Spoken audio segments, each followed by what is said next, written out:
देशामध्ये सध्या लोकसंख्या आणि महागाई सोडून आणखी एका गोष्टीची भयंकर वाढ होणार आहे, ती म्हणजे आपल्या संसदेमधल्या माननीय खासदारांची गर्दी। तर मित्रा, बातमी अशी आहे की लोकसभेची सदस्य संख्या सध्या 550 वरून वाढवून थेट 850 करण्याबाबत संसदेमध्ये एका नव्या घटना दुरुस्ती विधेयकावरती चर्चा सुरू आहे। म्हणजे आपल्या नेत्यांना आता संसदेमध्ये आणखी 300 खुर्च्या टाकायच्या आहेत।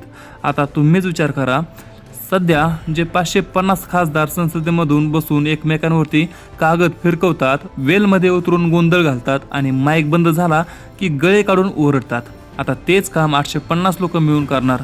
म्हणजे देशाचा विकास हो न हो, पण संसदेमधल्या कॉमेडी नाईट्स विथ खासदार या शोचा क्रू मात्र नक्कीच वाढणार आहे। आधीच जनतेचे प्रश्न सोडवायला या लोकांकडे वेळ नाही, त्यामध्ये आता या नव्याने येणाऱ्या 300 जणांचे सत्कार, त्यांचं मानपान, त्यांच्या गाड्या, भत्ते, घर आणि पेन्शन हे सगळं कोणाच्या खिशातून जाणार माहितीये का?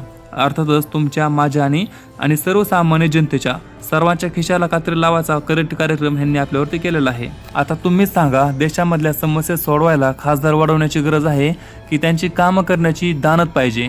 तुमचं जे काय मत असेल ते खाली कमेंटमध्ये नक्की सांगा। आपण भेटूया पुढच्या व्हिडिओमध्ये, तोपर्यंत जय हिंद, जय महाराष्ट्र।